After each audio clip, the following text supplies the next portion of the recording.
माननीय उपाध्यक्ष महोदय, सरकार द्वारा अभिभाषण में इलेक्ट्रिक बसों और चार्जिंग पॉइंटों का जिक्र किया गया है, लेकिन जहां अच्छे कार्य के बाद की प्रशंसा की जाती है उसको अच्छा बोलना चाहिए।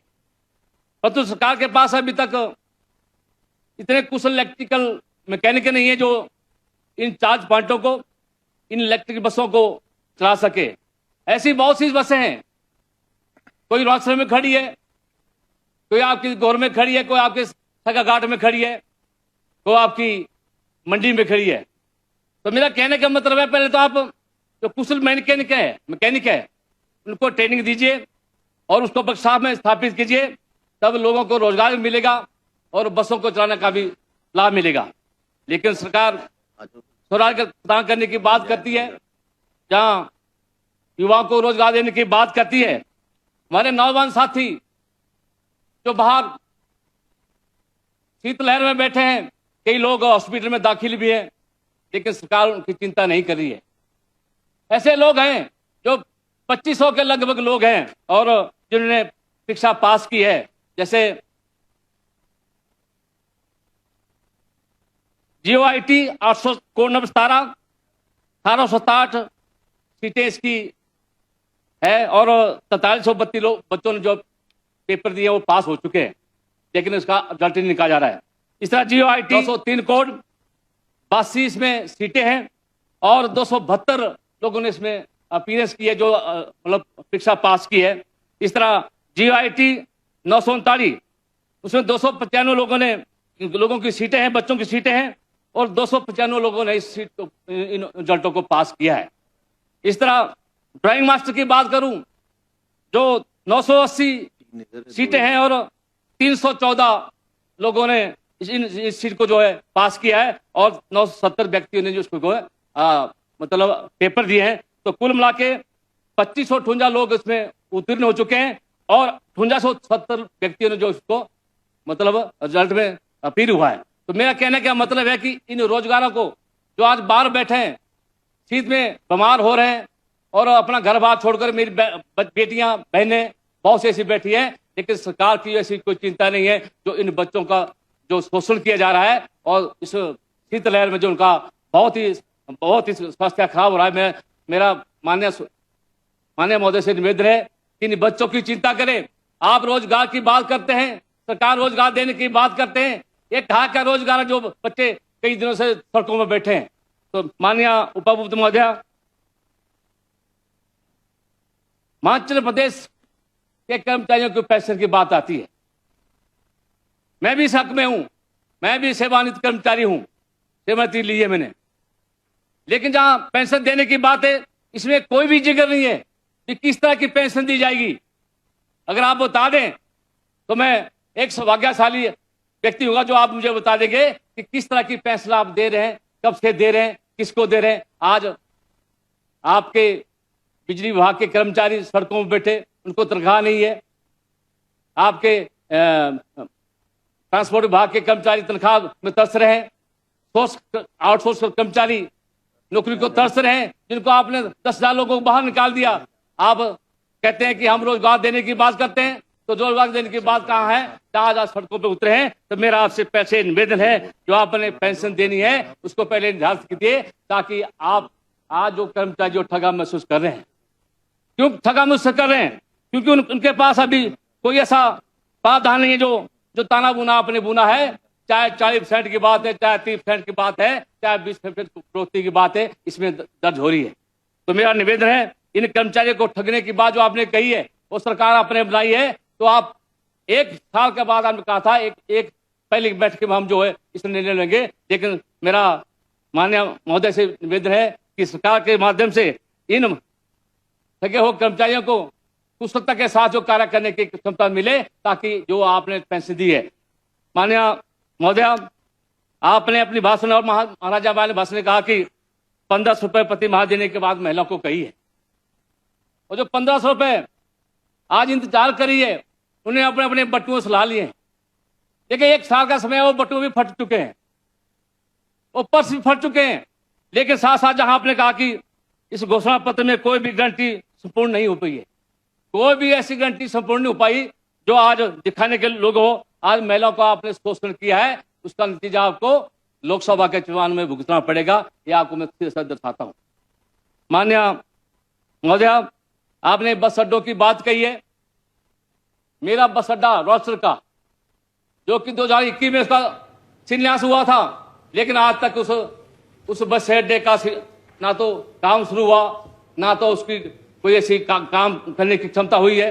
तो मेरा निवेदन रहेगा, जो आप इसमें अभी भाषण में कहा कि हम बस अड्डों का निर्माण करने जा रहे हैं या किए जा रहा है, लेकिन जो राष्ट्र का बस अड्डा है वो वैसा का वैसा पड़ा है जिस तरह आज से 2021 में पड़ा था। ये मेरा आपसे निवेदन है। जो आपने लोकल रूट हमारे चलते थे, आप कहते हैं कि हमारी सड़कें दुरुस्त हो चुकी है।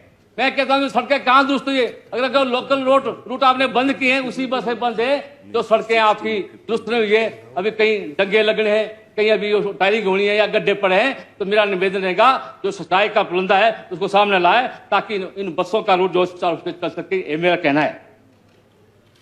सरकार ने बिजली क्षेत्र को बढ़ावा देने की बात कही है तो अभी भाषण में कि हम बिजली क्षेत्र को बढ़ावा देंगे, लेकिन मैं दाव से कहता हूं मेरे विधानसभा क्षेत्र में 4 सब डिवीजन है। एक सब डिवीजन मेरा मंडी में पड़ता है, एक गौर में पड़ता है और एक सुंदरगढ़ में पड़ता है या नेचगढ़ में पड़ता है। लेकिन मैं धन्यवाद करता हूं माननीय मुख्यमंत्री पूर्व जयराम ठाकुर का, उन्होंने वो डिवीजन दिया था, लेकिन आते इस सरकार ने उसको मेडिकल कॉलेज में बार बार लाइट जाती है। वो वहाँ हमारे जो वहाँ हमारे लोग हैं या पेशेंट है वो परेशान होते हैं। आप कहते हैं हम बिजली को बढ़ावा दे रहे हैं, तो बढ़ावा देने की बात कहाँ आई जहां आपके 2-2 घंटे हमारे कट लग रहे हैं, बिजली जा रही है। तो मेरा निवेदन रहेगा, जहां आपने बिजली का बिल मेरा बंद किया है, उस बिजली को शुरू कर दिया जाए ताकि लोगों को इसकी सुविधा मिल सके। ये मेरा आपको कहना है। इस तरह का आपने जगह जो है ऐसी अभिभाषण में किया है। साथ साथ जहां प्राकृतिक आपदा की बात का जिक्र आया, अभी हमारे माननीय सदस्य संजय सिख ने कही, मैं दाव से कहता हूं, मैं नाम पढ़ूंगा, आप लिख लीजिए इसको। ये जो प्राकृतिक आपदा में पर्याप्त राशि देने की बात कही है, एक हमारा जरूरतमंद व्यक्ति जो जिसका नाम सुखराम है, उस व्यक्ति को 10,000 की राशि दी गई और जिस व्यक्ति का कुछ भी नहीं हुआ, एक हमारा लाल सिंह है और दूसरा हमारा लेखराज है। उस व्यक्ति का नुकसान तक नहीं हुआ था, लेकिन वो कांग्रेसी, वो भाजपाई था। लेकिन इतनी भिन्नता कहते हुए आप बोलते हैं इसमें बड़ी पारदर्शिता है। ये कहा का मतलब निर्णय है, ये कहा का बात है कि जो आप ऐसे अत्याचार लोगों के साथ कर रहे हैं। मेरा निवेदन है कि जो आपने 10,000 की राशि श्री सुखराम को दी है, इसका नुकसान लगभग 50, 60, 70, 80 हजार का नुकसान हुआ है। इससे ज्यादा भी हुआ है, लेकिन कम से कम आंकड़ा छू रहा हूं। लेकिन इन लोगों का कुछ भी नहीं हुआ है। आज मेरे पास फोटो पड़े हैं इन दोनों व्यक्ति के, इसके घर का कोई नुकसान नहीं हुआ दोनों साथी का, लेकिन सुखराम का जो नुकसान हुआ उसको दिए 10,000 रुपए और उनको दिए 25,000 और 35,000 रुपये। ये काय की बात। तो मेरा माननीय महोदय से निवेदन है कि मंच से 20-20 लाख की घोषणा करते हैं जो हारे निकाले व्यक्ति हैं, जो हारे निकाले व्यक्ति हैं 20-20 लाख की घोषणा कर रहे हैं और पैसा एक नहीं आ रहा है, लोगों को ठगा जा रहा है चुनाव की दृष्टि से। तो मेरा निवेदन है इन लोगों को, चुनाव के हारे हुए नेता को ऐसा ना कहें कि घोषणा कर दें। मानता हूं कि कहीं मंत्री जी आया हो या हमारे CPS आए हो घोषणा करते हैं, लेकिन हारे कार्य नेता जो है 20-20 लाख की घोषणा कर रहे हैं कि हम इस सड़क के लिए 20 लाख देते हैं। आज मैं माननीय विक्रमादित्य जी बैठे हैं, लोग विभाग मंत्री हैं। मेरी एक इटावा कुमी सड़क है, उस सड़क के लिए मैंने कई बार आपको रिक्वेस्ट की लिखित में भी दिया, लेकिन आज सड़क वैसी की वैसी है। अधिकारी सिर्फ क्या कहते हैं कि वो सड़क जो है एक लड़ाई झगड़ा की बात है। वहां कोई लड़ाई झगड़ा नहीं है। मैं 58 साल का हो गया, वो सड़क वैसी बनी थी, लेकिन त्रासदी के समय उसका नुकसान हुआ। आज सड़क को बनने नहीं जा रहा है, वहां राजनीति की जा रही है। आज कई बच्चों की वहां टांगे टूट गई, कई बच्चों के पैर टूट गए और सड़कें जिस तरह की सड़कें बननी चाहिए आप बोलते हैं सड़कें बना दी, हमें त्रासदी के बाद कितना पैसा कहां दिया, लेकिन मेरे विधानसभा क्षेत्र में एक नया पैसा नहीं दिया। आज तो मेरे सामने एक मेरे नर्सर से गागल सड़क मंडी के लिए जाती है, फुट गड्ढे पड़े हैं। आप कहते हैं सड़कों का सुधार हुआ है, कहां सुधार हुआ है? फुट गड्ढे पड़ने के बाद वहां गाड़ी तो क्या पैदल चलना भी मुश्किल है। तो मेरा PWD मिनिस्टर से निवेदन है, आप सड़कों की बात करते हैं तो मेरा निवेदन रहेगा इन सड़कों को दुरुस्त कीजिए ताकि लोगों को, आम जनता को इसकी सुविधा हो सके। माननीय अध्यक्ष महोदय, मेरा विषय थोड़ा लंबा है, लंबा नहीं, शॉर्ट करो, 10 मिनट हो गए।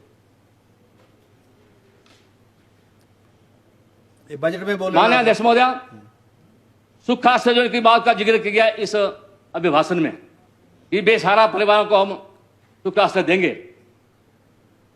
एक व्यक्ति जितेंद्र कुमार पुत्र श्री केशव राम, जिसके माता पिता 2 साल पहले गुजर चुके हैं, आप बेसहारा करने की बात करते हैं। इस व्यक्ति को कब आपने आश्रय देना है?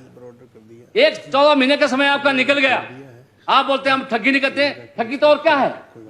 अरे ये जो बच्चा है अकेला रह रहा है, वो किसी गौशाला में रह रहा है, और उसके साथ एक इनके पिताजी थे जो जलशक्ति विभाग में काम करते थे, वो भी मर गए, माता भी गुजर गई।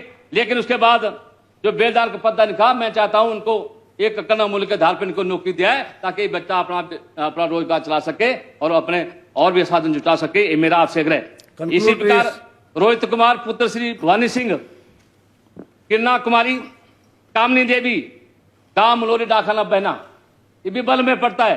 ये तीनों बच्चे बेसहारा हैं, इनकी माँ बच्चे मर गए। माननीय सदस्य गांधी जी, आप लिस्ट दे दो सारी। दादा आपने आश्रय योजना की बात कही है, यहाँ तो आश्रय योजना की बात कर रहा हूँ, इसको बता रहा हूँ यहाँ लिस्ट ले दो, रिकॉर्ड में ला जाए। मैं खुद जो है हमसे जवाब ले लूंगा, आप लिस्ट दो ना हमको। ठीक है। हाँ। इस तरह मेरे विधानसभा क्षेत्र में एक विजय कुमार उर्फ विशाल कुमार, जो कि टहणु बंगोड़ का रहने वाला है, उत्तराखंड में टंडन में रहा। सभी सरकारों ने मदद की, लेकिन वर्तमान सरकार कांग्रेस ने कोई ऐसी मदद नहीं की उसकी, ताकि उसको 10-20 हजार 50,000 रुपए दिए जा सके। बहुत बेशर्म की बात है। एक विधायक दे रहा है 10,000 रुपए, लेकिन सरकार के कान में कोई जू नहीं रेंग रही है। तो मेरा कहने का मतलब, आप बोलते हैं पारदर्शिता की बात करते हैं, व्यवस्था बरतने की बात करते हैं, ये कौन सा व्यवस्था बरतन है? किसी बेसहारा बच्चे को आप सहारा दें। तो मेरा आपसे निवेदन है, इन बातों को, एक छात्र पंचायत जहां अभी हमारे यादविंद्र गोम्बा जी गए थे सरकार गांव के द्वार, आज बोलते हैं कि हम कोई घोषणा नहीं कर रहे हैं, वहां घोषणा करके आ गए कि हम डिस्पेंसरी देंगे, लेकिन जो पहले मेरे इंस्टीट्यूशन खुले थे उनको बंद कर दिया गया। ये कौन सी घोषणा की बात आ गई? एक तरफ बोलते हैं हमारे पैसा नहीं है, धन नहीं है। तो मेरा माननीय अध्यक्ष महोदय, मेरा निवेदन है, कानून सबके लिए एक जैसा होना चाहिए। ये जो घोषणा कर रहे हैं, मैं उनका धन्यवाद करता हूं, इंप्लीमेंट हो जाए। लेकिन जो मैंने पहले इंस्टीट्यूशन खोले थे, तो इंस्टीट्यूशन बहुत जरूरी थे, 5 इंस्टीट्यूशन थे मेरे। एक हमारा वेटरनरी का हॉस्पिटल था, एक वेटरनरी डिस्पेंसरी थी, एक हमारा ITI थी, दूसरा हमारा एक हॉस्पिटल था। इस तरह की बातें मैंने कही थी। तो मैं चाहूंगा कि इनको दोबारा खोला जाए। और इस तरह जहां मेडिकल कॉलेज की बात आती है, आप कहते हैं स्वास्थ्य विभाग जो अच्छा चल रहा है, स्वास्थ्य मंत्री यहाँ बैठे नहीं है, हमारे मेडिकल कॉलेज में 3-3 घंटे लोगों को बाहर बैठाया जा रहा है, ना तो टेस्ट हो रहे हैं, ना तो दवाइयां मिल रही है। तो मेरा निवेदन है, जो मेडिकल कॉलेज का जो हालात है, जहां डॉक्टर बाहर भेज दिए गए, अच्छे जो डॉक्टर थे, आज वहां जो स्वास्थ्य विभाग की जो सीमाएं वहां चरमरा गई है। तो मेरा निवेदन है, स्वास्थ्य विभागों के लिए तो निर्देश दिए जाए, ताकि वो मेडिकल कॉलेज और जो मेडिकल यूनिवर्सिटी की जो बात कही है, 125 बीघा जमीन की थी, आज बोलते हैं वो 25 बीघा रह गई।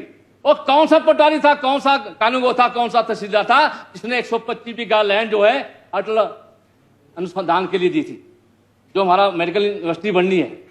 और कौन सा पटवारी था, कौन सा तहसीलदार था जिसने 125 बीघा दी? आज बोलते हैं 25 बीघा, वो पूर्ण नहीं है। उन अधिकारियों को सस्पेंड किया जाए अगर झूठे आंकड़े देते हैं। तो मेरा निवेदन रहेगा कि जो अटल आदर्श विद्यालय जो हमारा इंस्टीट्यूशन बनना है, मेडिकल इंस्टीट्यूशन बनना है, वहीं बने, वहां जगह उपलब्ध है। लेकिन लोग हमारे जो अधिकारी गलत आंकड़ा देते हैं और सरकार को गुमराह करते हैं। इस तरह जल शक्ति विभाग की बात करूंगा, बजट को भी रख लो, थोड़ा मटेरियल बजट को भी रख लो। 2 मिनट।